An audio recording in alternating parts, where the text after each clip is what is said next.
2013, February 2013 was the official, uh, what we call, most people call it church anniversary, we call it activation service. So February 2013 was our initial activation service. Our pastor moved from Atlanta to Charlotte, North Carolina to start a church. I moved along with him, and here we are. Our journey with In Peace started because we decided that we needed an app that would be able to help us to integrate technology with our worship. And so our pastor, I should have asked him this question beforehand. He heard from someone else and he recommended MP. So then we did the research and we connected, and we've been a happy family ever since. But moving forward, let's see, Christine, since she likes her name being called, Christine is going to be my Portuguese person for today. So if you have any translation needed for Portuguese, she's the one that would be able to assist you. Zia, I'm making sure I call names so that way y'all can, record this Don't be back. shy. Zia is my Spanish translator. So if you have any questions, feel free to ask questions. Don't hesitate. It don't matter what the question is. I'm willing to answer. Go into detail if you want. However we can do it. I want y'all to uh, make this more interactive and not just a me talking at you type situation, because you're here to pull from me and I'm here to pour to you. So whatever you need from me is what I'm wanting to give to you. Um, just to give some other basics about how we kind of incorporated our app in the church. Um, when we initially launched the app, we had our little test phase, but we wanted it to really be a big deal. So our initial app launch, we like had a whole party like after service. We had balloons, cake, everything. There was like music playing, and then I got up and I gave, an instructional little basics course on, how to use the app and how you can do this. And of course, everyone wasn't like receptive all at once because it's something new. People don't always accept new things, but it's something new, so it's a hurdle that you have to overcome. But when you help people to realize that the app is really just an extension of the ministry to be able to reach other people that won't always be in the seats every Sunday, won't always hear the sermon over the pulpit, to know that they can pick up their phone and hear the sermon, they can read the Bible, they can give.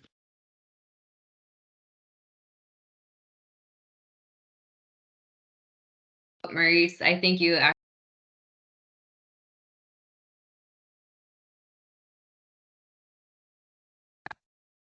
You're oh muted. yeah, I think somehow you got muted along the way. If you could just unmute. Oh, somebody There you muted are. me? There you are. Oh, Yep, sorry. oh, that's how y'all doing me today? It was probably Christine. But what part did y'all hear? What was the last thing y'all heard? That people give, that people also read the Bible. Okay, so yeah, It's an once people extended part of realize the that, ministry, the app. That's what you were saying. Yeah. yeah, once people realize that the app is just an extension of the entire ministry, and that you can really integrate yourself through the app with the church, even if you're not able to be physically present, or even if you are physically present and you want to give while you're in the middle of the service, or you want to see what events are coming up that the pastor is talking about, excuse me, talking about over the pulpit, then you can just easily look in your app. Most people be on their phone in church these days anyway. I'm That's looking true. around. I'm sure I see some guilty faces. Most people be on their church and on their phone in church anyway. So at least use that as a tool to guide them to something that's going to help them. Help them to get off Facebook, help them to get off, Instagram while they're supposed to be paying attention to praise and worship. Lead them to something else. You can incorporate it in so many ways to help people get more bought into the app being a part of the church. One of the main things that we also do is all of our announcements, everything that we have going on, we literally point back to the app. This graphic that is in my background um, is actually part of the graphic that I made for people to download the app. We have one where it's just like literally, look, you can go see all the details in the app. You want to know how to get the app? Here, you can go here, learn how to get the app. And we started by still phasing in like text and email communications when we first switched to the app, but then we totally phased that out. And so all of our event communication and all of that is all within the app. We literally only send communication if it's like an urgent change to something we had scheduled or something in that nature. Then we'll send out like, hey, text, check your app for details on this event. But we literally put everything in the app so that way there's always something for people to reference back to. Do I have any questions so far? I can start it just to get people thinking. Sure. So a question that I have that I know a lot of our guests have as well, because we hear it, is if you could expand on the transition as you transition the app, and you said that people were reluctant or some people don't like change. Can you expand on how you guys overcame that? Sure. So one of the things that we monitored closely, we were much smaller, of course, when we started. Um, we actually went through the actual church roster and compared it to the people who actually had registered for the app. For the people that hadn't registered after the first 2 weeks, and we made special announcements. We sent them targeted email communications about downloading the app. After all of that, if they still didn't, then I made it look like an accident, but I really just engaged conversation with them after church to start talking about the app. Or one of the other things we did too was in service, we had a giveaway where we gave away a $10 Chick-fil-A gift card. It was like whoever doesn't have the app and is the first person to download it and register, you get this $10 Chick-fil-A gift card. And boom, people were instantly on their phones because people love Chick-fil-A. And of course, you can make it to something that's relative to whatever is near you or something that your congregation would like, but that engaged those people that were still on the fence. Um, Once they actually got the app, then it became natural for them to just have more participation with the app because then it was on their phone. And we're always referencing back to the app for specific things. It just became natural for them to just say, hey, look, I'm going to start using it. So that was kind of the initial hurdle. After that, it was really, to be quite honest, it was most young people between the ages of 15 to 45 didn't have any problems. It was really just like those that are like 60 and above. And it was usually just because downloading an app on their phone was just something that um, they're not really familiar with. They don't do all the time. You know, they probably got an iPhone just because their granddaughter, FaceTimes them. So it's just one of those things where it's not a convenient task for them. So we just made it more convenient by helping them. I made instructional videos, um, step-by-step guidance. I made myself available. Like if you get our app and you look in the whole ministries section, I have myself listed as operational support. So you can literally just send an email to me and I'll reach out to you personally and give you the personal touch to say, hey, this is what you need to do to fix this. Um, and really that's an overall extension of what MPeace did for us and what we are doing for our members. MPeace provides us with a service. If we reach out to MPeace through customer service, or we talk to anybody, or like I had a check-in with Betsy or something like that, and I say, hey, we're having a problem with this, Betsy will in turn communicate that, come back to me, give me a personal touch to make sure that, hey, this has been walked through, this is fixed. Are you seeing it fixed on your end? Cool. All right. And then I go to the members. So that same extension of in peace that is offered to us as the church, we want to offer to the members that are um, downloading the app. And it's the same thing like with customer service anywhere, right? If you receive bad customer service anywhere you go, you're always going to remember that bad customer service. You're not going to remember what it does for you. You're going to remember the bad customer service. So we want to extend great customer service because, to be quite honest, customer service is probably one of the most lacking things in churches across the world. There are churches who are excellent at it, but when you really get down to it, most churches kind of lack in the customer service area. So that's an area and an opportunity for us to all just represent even stronger when you have areas like the app that you can dive into. So that was kind of how we overcame those initial hurdles. I have a question. This is Sure. especially in the Hispanic community, we hear a lot of the same thing. Oh, how would I engage the people to come and join us? What are the ways that you use to advertise for people to join your the church? Because I mean, I give them a lot of ideas, QR code, just take a copy, put them in front of the door of your church, post it on the TV in front of your seating area where, what people sit in to listen to the service. What are the ways you communicate to the people to join? You do it before the service, after the service, besides just saying, okay, we're having a giveaway. What are the other ways you can do to engage people to join the community, or download the app and also give donations? So, other ways that we implemented that I didn't mention, in our foyer area, we have the QR code listed. On the doors entering into the sanctuary, we have the QR codes listed. When we initially launched, even, and this might sound crazy, but even in the bathrooms above the urinals for the men, we had the QR codes there. And on the door stalls for the women, we have the QR codes there. So that was the initial phase when we first launched within the church. Um, there are also companies who will make stickers for you.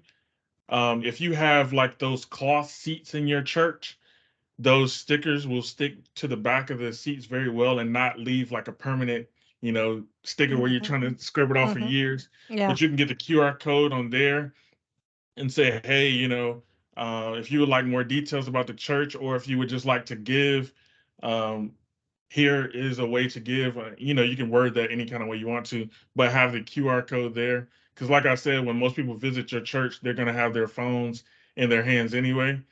So, give them something to engage with if you're going to have them sitting there. You can literally just have the QR code right in front of them so they can engage.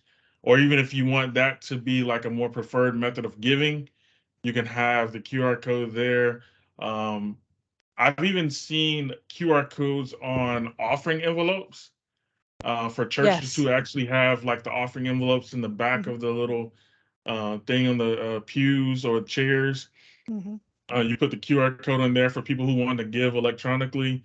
Um, you know, there's different ways that you can kind of market that. And then you also can put it on social media. Um, One of the ways that we also used it, we had a big concert. Um, I think that was the end of 2021. We had a concert, but for the lower thirds in our concert, we put the QR code for the app in the lower thirds so people could instantly uh, download the app if they wanted to that way as well. Okay. And another thing that, sorry that I like to talk a lot, I like to ask questions.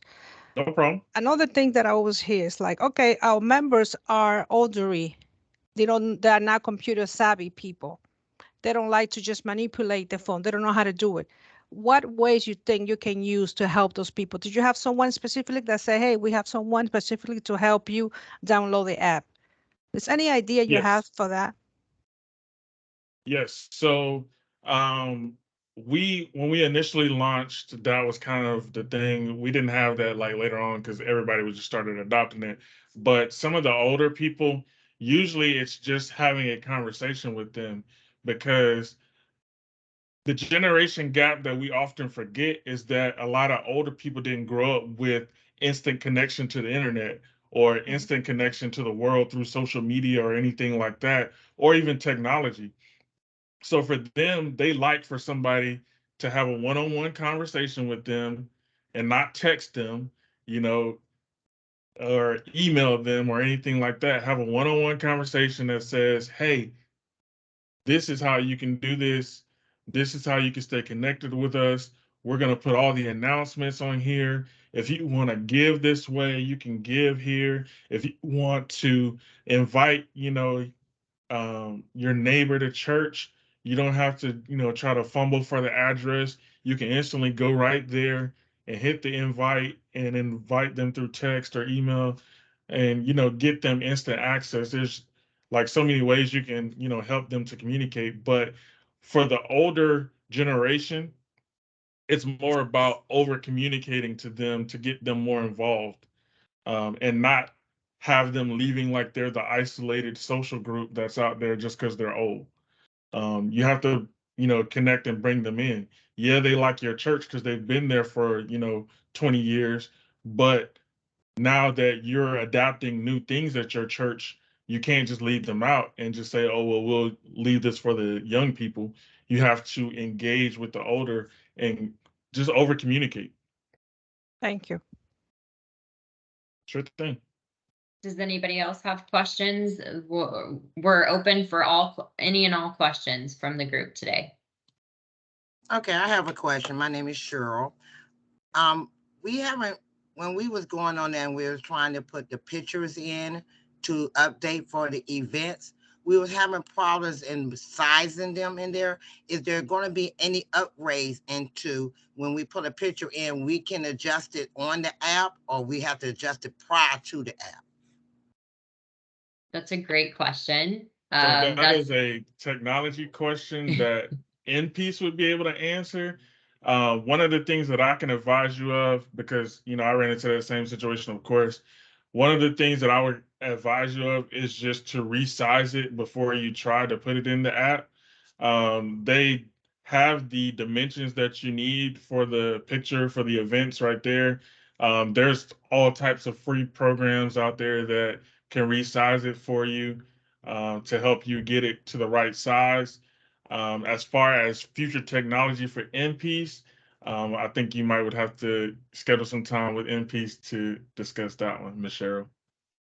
Yeah, Okay, Ms. Cheryl, we'll definitely take that back to the developers, because we've heard that suggestion before. So we will make the developers aware of having that opportunity to adjust within. Okay, thank you so much, because it took us an hour and a half just to try to size a picture in to advertise our event. And it was very difficult to constantly keep going back and forth to see if it fit or not. And, we like the app otherwise, but that right there is really a big complication for us. Ms. Cheryl, You, there's whenever something like that takes you that long, there's definitely a quicker and easier solution. Just reach out to your activation specialist or your onboarding specialist. We'll be able to help you out. Or shoot us a text message and say, hey, I need help. Can we schedule a call? Okay.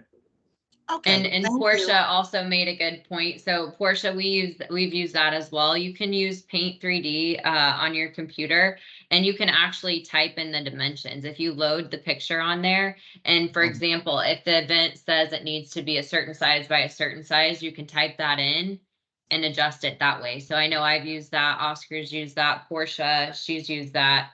And feel free to reach out to us. Just like Maurice says, we do offer the personal touch. So anything that you're having issues with, please reach out to us so that we can help you get through that faster, so that you can save some time and actually do the things that you want to do and not the things that you don't want to do as much. Okay, so And you said then Paint 3D?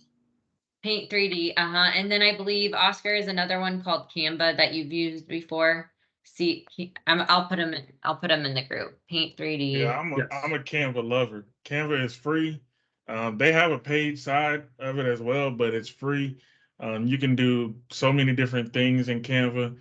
Most of our things that I create as far as graphics, including this background, was done in Canva. Um, it's just something that will be a useful tool for you. Um, Otherwise, you could just blame Christine for why it's not working. Okay, And thank you. you're welcome, Miss Cheryl. Barbara has a question. She's with Favored by the Father. Good afternoon, Maurice. It's Favored so by the Father. Oh, I'm sorry. yeah, Favored by the Father Ministries is my app, and the question I have is in regard to the prayer requests. Do many people use that feature? And if so, how are they using it, and how does it actually assist the ministry? So we have a team that we call the intercessor team, which is they strictly pray over the church itself and then different things that go along with the church. Then we have, of course, our elders and deacons and ministers um, that all, do prayer as well. So our prayer wall, we have them to monitor that so that they can actually pray over the prayer requests that come in on the prayer wall. And then if someone is requesting, someone to reach out to them to pray with them, then one of the intercessory team will actually reach out and pray with them so that, they can get that individual touch that they're requesting. Otherwise, just the generic prayers. We try to encourage, like other members to go in and, read the ones that are made public because it has kind of like the social media function where you can like it and reply, say, hey, I'm praying for you, that type of stuff. So we encourage members to kind of follow up with that as well. But for actual prayers, our intercessory team monitors that and they pray over those. Do you have any idea about what percentage or so of people, just in general, use that are using your app? About 50%, more or less? I would say that it's less than 50%. I would say it's probably closer to 20%. Um, that's probably a more realistic number, about 20% usage on the prayer wall. It comes in handy. It's kind of one of those things, if you don't remind people it's there, they'll probably forget about it. Right. So one of the things that we try to do, like at least once a quarter, is just have a reminder. Hey, if you have any prayer requests, you can enter it in the app, and we'll definitely, pray over your prayer requests. But that's probably an area that we probably could strengthen a little bit more and like remind people more of. Hey, you can, put in prayer requests directly in the app by going to the prayer wall. But the one thing about it is, if you're going to send people to it, then you need to respond to the people that actually do it Right. and not just let it be like they just go put in a prayer request and then never hear back from anyone or nobody's actually praying for it. Because one of the other things too is like, because the app is an extension of your ministry, if someone came up to you in church and asked for prayer, you wouldn't just neglect them right there face to face. So you want to have that same accountability when nobody is watching and you are looking at the prayer wall and you see that prayer request. You want to have that same accountability and pray for their prayer request. So um, there's a couple ways that you can engage in that, and I'll be looking forward to hear how that works for you, Miss Barbara. Thank you so much for sharing your stuff. That was great. Absolutely. Any other questions?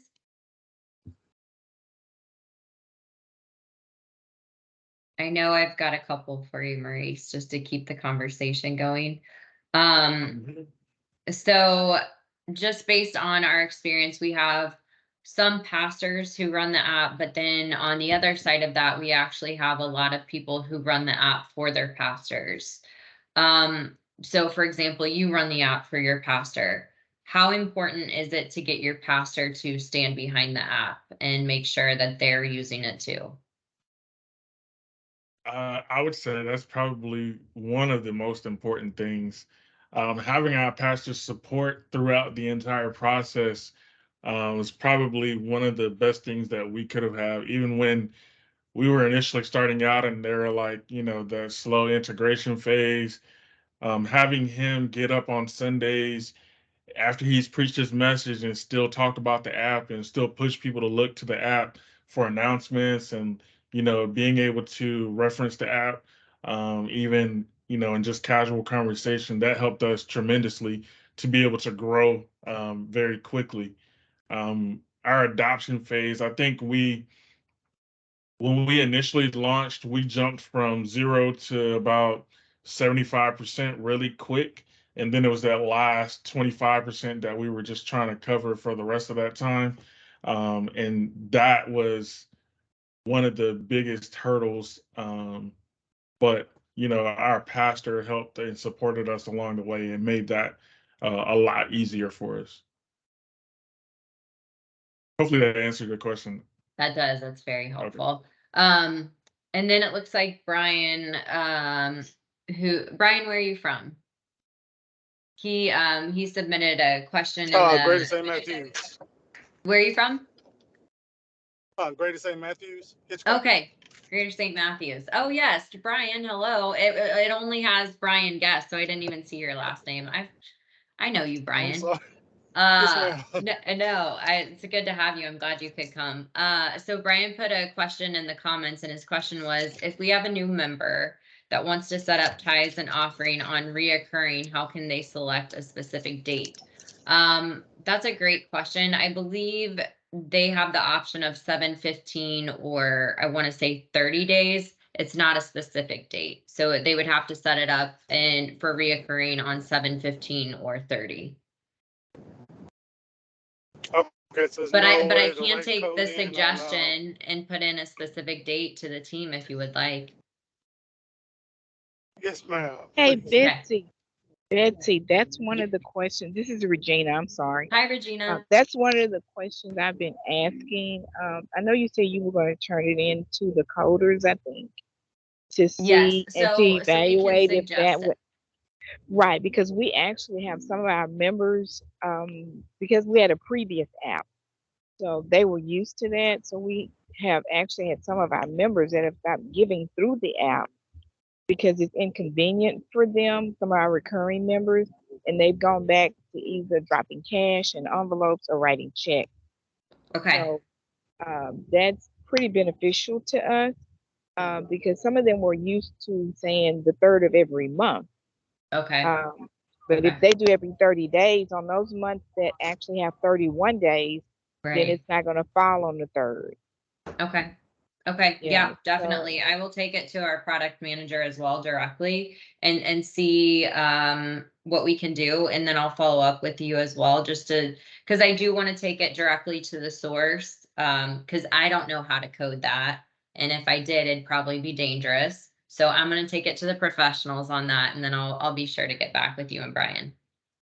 Okay. And another one too is we had a lot of people that did bi-weekly. Okay. That's another option.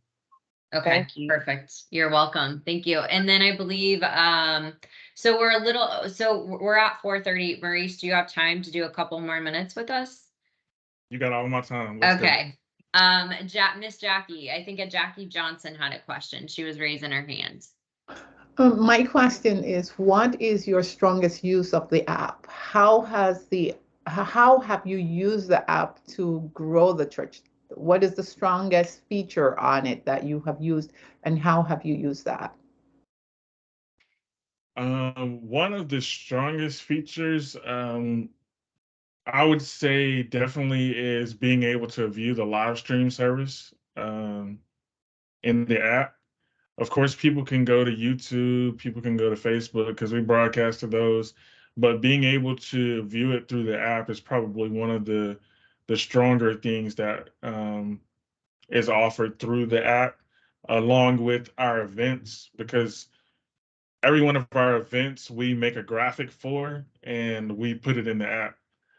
So that's probably the two strongest, one being the live stream and then two being events. Um, how do we use it to help grow? That was the other part of your question. Yes. How have you used the app to grow the church? So one of the things that we definitely incorporate is making sure that all of our online audience knows about our app. So even in our countdowns, you'll see, um, graphics about downloading the app and things of that nature. So even if you just randomly were on Facebook, one day scrolling and you would see um, our app being presented that way. We have different graphics that we pushed out initially, advertising the app. If you see anything about our church, eventually you'll see download the app. All of our email communication that we do have to send out at the very bottom, it'll have, download the app. And we put the direct links for the Google Play Store and the Apple App Store at the bottom of our emails. So you don't even have to like go externally to search for it. You can literally just click right on there and it will take you to your own native app store to be able to download our app. Those are different things that we use it for to grow for the people who are not members. Um, One of the things about the app that is more difficult in reaching non-members is being able to, just get them to know that we have one. So one of the first things that you'll probably see in any of our social media stuff after you look at a video is you'll see something talking about the app in some way, some form. But to Okay. be quite honest, most times app is for the people that are members. About 80 to 90% of the people that use your app will be members. The other 10 to 15% will probably be people that just happen to come to your church at one time and they downloaded the app, or they're a friend of one of your members or a family member of one of your members or something like that, and they just happen to download your app. Thank you. Absolutely. Any other questions?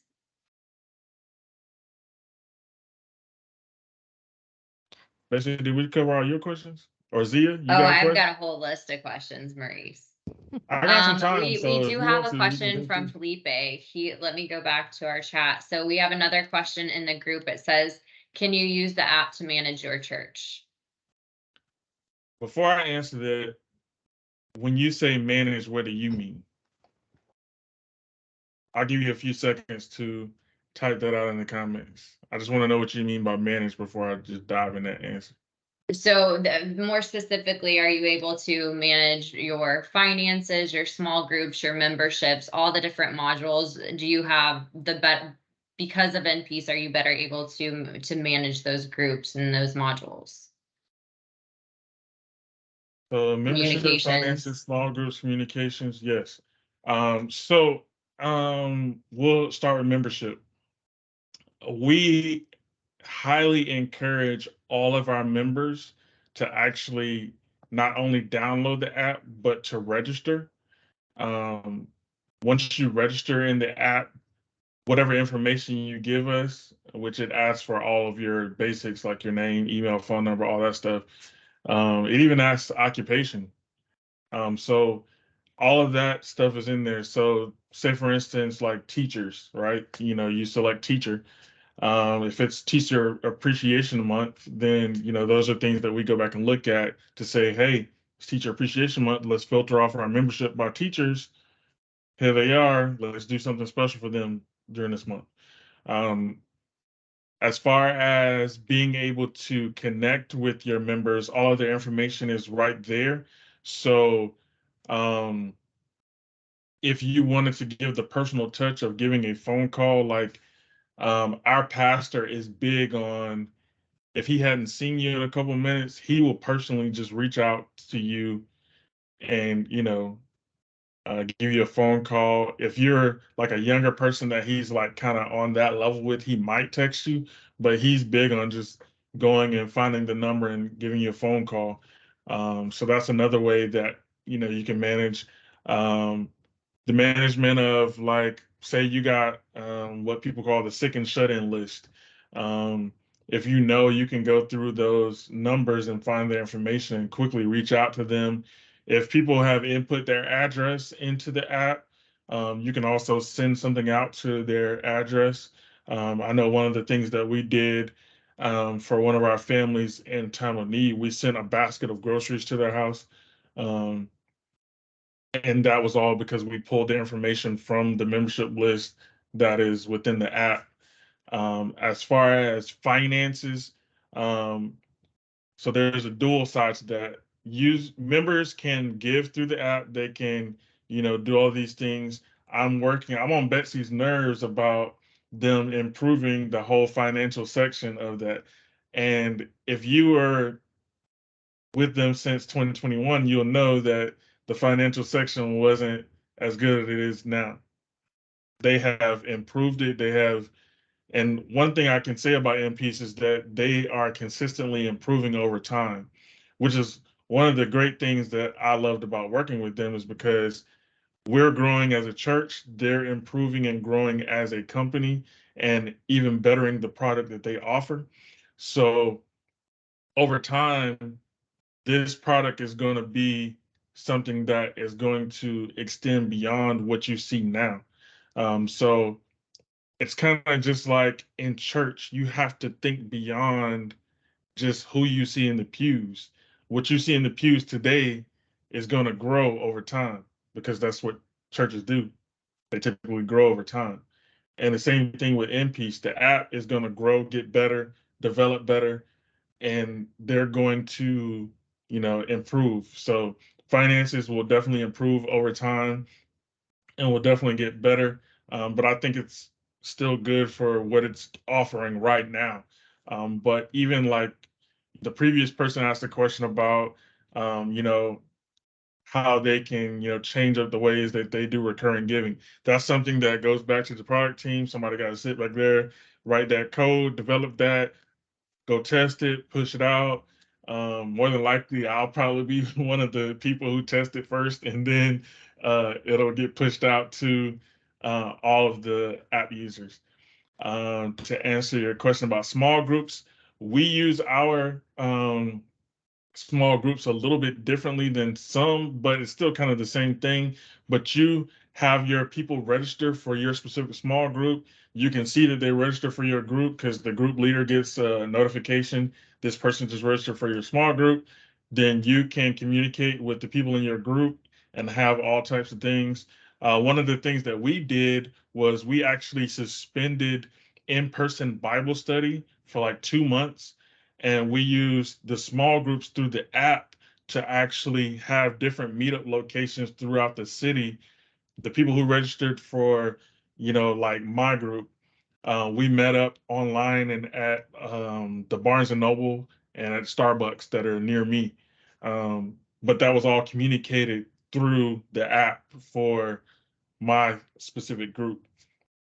Communications is actually getting better in the app. Each time I look back at it, it's getting better. When we initially started, that was one of the big things for us, because we were trying to totally cut out using email and text communication, because we were using two different companies for that. And then we had the app, so we didn't want to use three different companies just to send out communications. But even communications is growing within the app. You can send out push notifications and things of that nature. From the events, you can actually go to the events and send out notifications directly from the events. Those are different things that you can use. And then um, As far as the prayer wall, that's another form of communication. Like for people in need of prayer, they can communicate on the prayer wall. So those are all different things that you can use Felipe to manage the church. Um, if you wanted some other areas, I can cover that, but you let me know in the chat. I want to actually add on to that because he asked about the finance. And one thing that we always try to get through to our customers is for you to get the full experience of our financial module is you have to have Card Connect. You have to have the processor that we utilize. So could you just tell us a little bit what's your experience with Card Connect? We already had Card Connect previously, so for us it was just simply connecting up. Um, I would recommend it for anyone out there who wants to really benefit from the finance side of the app to go ahead and just set up that Card Connect, get everything set up so that you can use your app efficiently. Because the one thing about your app is you don't want it to just be like, oh, I can only use this part, but I can't use this part. You want to be able to use the full functionality. And that's kind of one of the things that the reason why the Movement Center is kind of one of the testers in most things is because we're always asking those questions like, how can we improve this area? How can we make this better? How can we change this? Or can we add this? Or can we maybe modify this a little bit? And we're always pushing that envelope. And MPs is responding with saying, you know, we can do that, or we will attempt to do that. We will try to get that implemented. We'll take that back to the team. Those are all things that you want to hear as a customer wanting to grow. You don't want to hear, no, we can't do that, and just a firm no. You want to have a company that is going to work with you to try to suit your needs best, because one of the main things that NPs advertises is that it's an app made for pastors, right? By a pastor, Correct. right? Yep. Isn't that like the slogan? Yep. Right? So Mm-hmm. you don't want that to become um, disingenuous or not have integral reasonings behind it. So those are all things that, as the company is growing, like we expect you to grow just like you expect us to, give you feedback on what we're doing with the app. And that's one of the main things. As far as like Card Connect, I would definitely not um, leave. I would definitely go ahead and connect that and not leave it out, so that way it's all integrated. I love that. That was a great explanation, Maurice. And for anyone that doesn't have Card Connect, the nice thing about it is you're just offering your members another way to give, right? So it's always nice for me knowing that I have options. But Card Connect makes it easy, and they do have a special deal for NP's customers. So if that's something that you're on the fence about or you need more information about, please reach out to us. We're more than happy to assist in giving you information on that. Also to expand on the finance. So Maurice has seen us grow. He's seen us add new modules. He's seen us expand on modules we currently had and try to improve those. So the finance is one of our biggest modules that we're currently trying to improve. And we've released phase 1, which is the organizational piece. And there's 4 phases. So to answer Brian's question in the group, his question is, can a member see how much they donated throughout the year and able to print it out on a statement?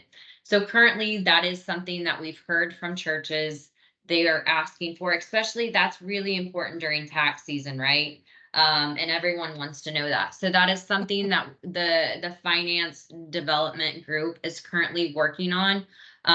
Brian, if you would like, I can reach out to you and let you know how I helped another group, because we took the reports that were available on the NP's platform, the admin panel, and organized it because administrators will be able to see that. But unfortunately, right now the user won't. But that is something that the team is very aggressively working on, because it is something that we've heard and we continue to hear. So we want to be able to provide that. But again, finance is big.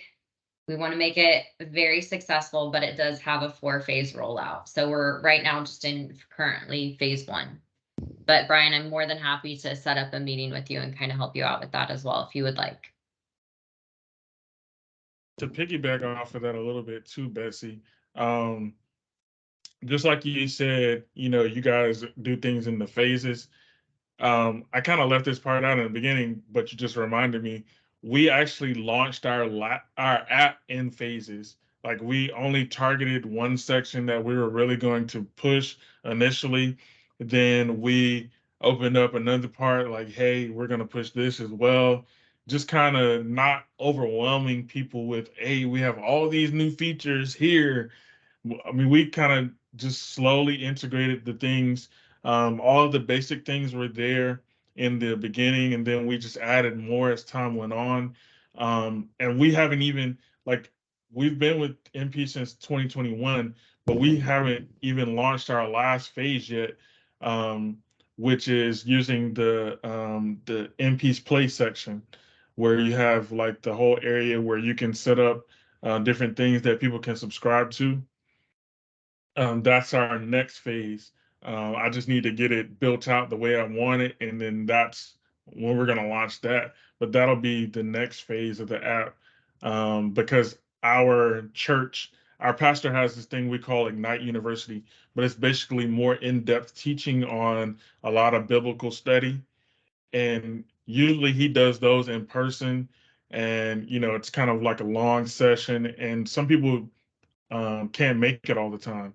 So one of the things we want to do is be able to record that, put it in the app, so people can just watch it at their leisure and not have to, make it to an in-person type session all the time. But that's another idea that you can use it for. And just like that area of your app, if you think about it, it's a subscription type area that you can set up. So if you're thinking about ways to bring in more income for your church, you can set up that whole area for different things that you can put a subscription for.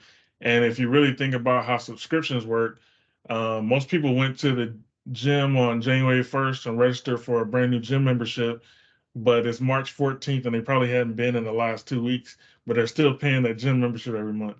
So that's just a way that you can think about it. Hey, this is available for you whether you access it or not, but if you subscribe, this is something that's going to benefit the church on the back end.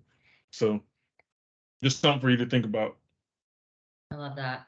Does anybody else have any questions? I know we're over on time, but it's been great conversation. So I just want to open the floor for anybody else who has questions. But if not, we get Maurice on Thursday this week as well. I just So have one curiosity. If you Sure. had to put a percentage on your members that are elderly, what would be the percentage? Because that is one, like when we're trying to engage churches, that's one thing that's always the excuse. Oh, most of our members are elderly. They don't really, use the app. They don't know how to use the app. And you said that you were able to engage your elderly. So what is the percentage on that? I would say we're probably, if you're considering elderly to be like 60 and older, Yeah, 60 and above. we probably at about 30%. Okay. All right. So it is possible. Oh yeah, absolutely. Like I said, most older people just want conversation. Like, they don't want to hear it from an announcement. They don't want to hear it from some graphic that you done made and put on the back of your door. They don't want to scan no QR code. They want Yeah, they someone want to that personally attention. talk Yeah. to them and say, "Hey, we have this app." So Is the there anybody strategy on this call strategy that's that I was 60 and telling over? you, Betsy, will work, huh? I was asking, is there anybody on this call that's 60 and over? Gabriel, that's how you say your name? You raise your hand. Would you prefer me to walk up to you and say, hey, we have this new app for our church? Or would you just rather hear about it from an announcement? Well, Yeah. you're sort of singing to the choir. I'm the pastor and I'm very technological savvy. So I can go either way. But what you're saying is very true with the elderly group. I just so happen to be more knowledgeable, but they are not as knowledgeable as me, and they don't want You're to go through a definitely bunch the of changes. exception. Yeah. Absolutely. Thank you. Yeah, so I'm 40, but I remember dial-up internet. you know, so you have to think about most people 60 and over. They spent most of their life without even having the internet. Yeah. Well, I'm Most of them really 61. only had the internet probably for like the last 10 to 15 years, if we're really being honest. Yeah. Well, I'm 61. My name is Cheryl. I'm 61. I'm pretty much computer savvy because I've been working in office environment for most of my career of my life. But the problem is this app, because I don't have a training manual to help me, to guide me through step by step in case I get into a problem, to go back in there and be able to do what I need to do. I think that's a problem with a lot of them. It's not a simple manual type app for them to go by, to go step by step by step. Okay. There are a lot of resources, but one of the best things that I would tell you to do is reach out to whoever your onboarding person is.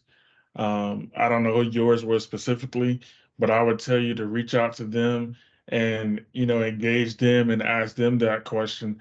Because there's never been a time where, I went into the portal and actually, submitted for support and nobody reached out, even if it was just a simple question. Edwin is here, Oscar is here, Betsy's here.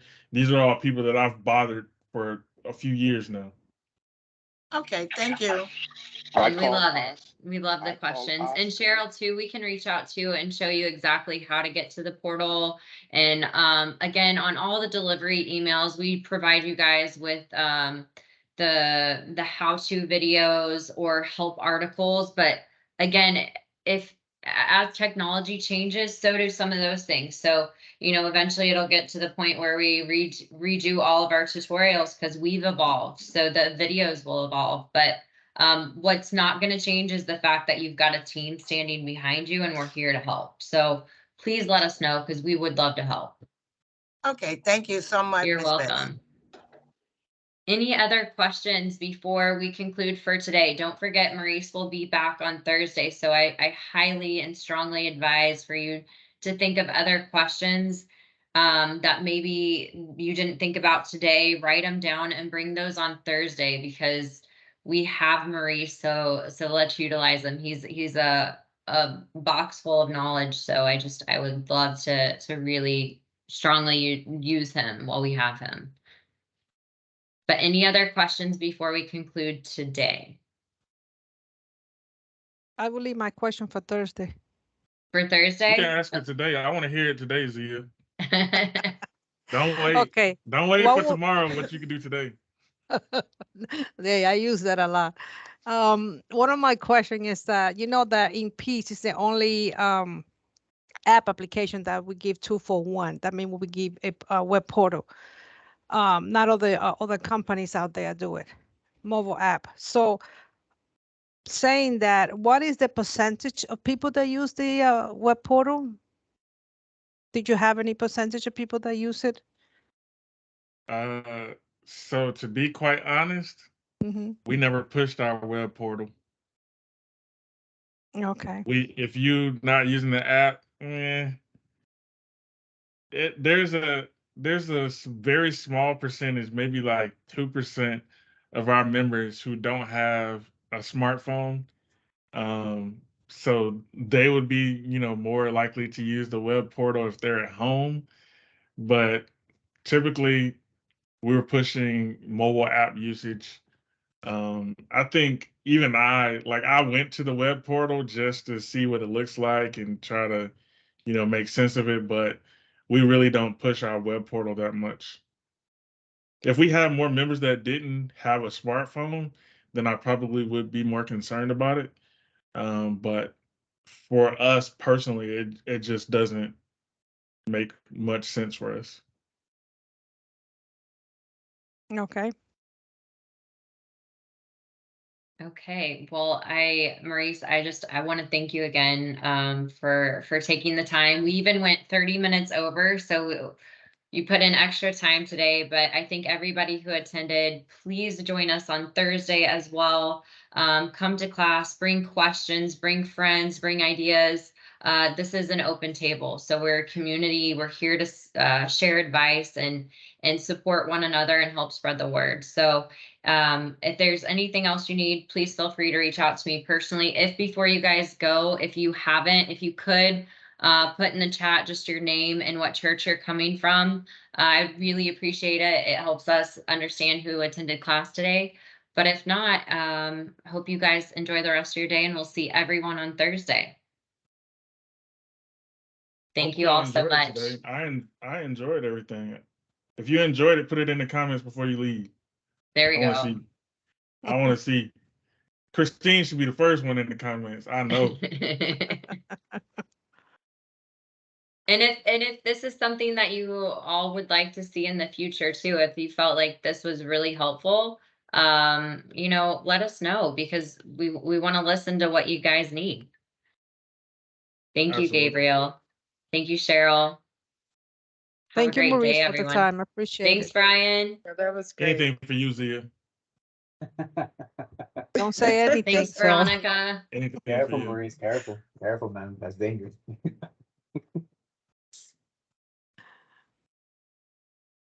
Very helpful. Oh, there we go. I love it. Thanks, Miss Cheryl. Keith, thank you so much. So great to have you today.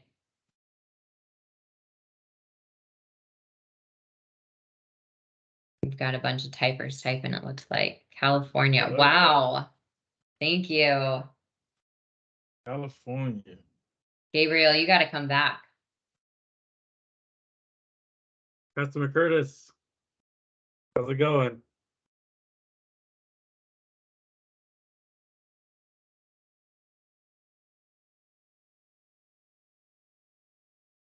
Kojic. I'm doing good. I grew up Kojic. Ask about me. I'm a Kojic baby. Yes, I'm a Bishop Kojic, pastor. Bless you. I'm a pew baby. Like from the time my mama could leave the hospital with me and go back to church, that's me. I've been in church since then. I'm a pew baby too. God bless you.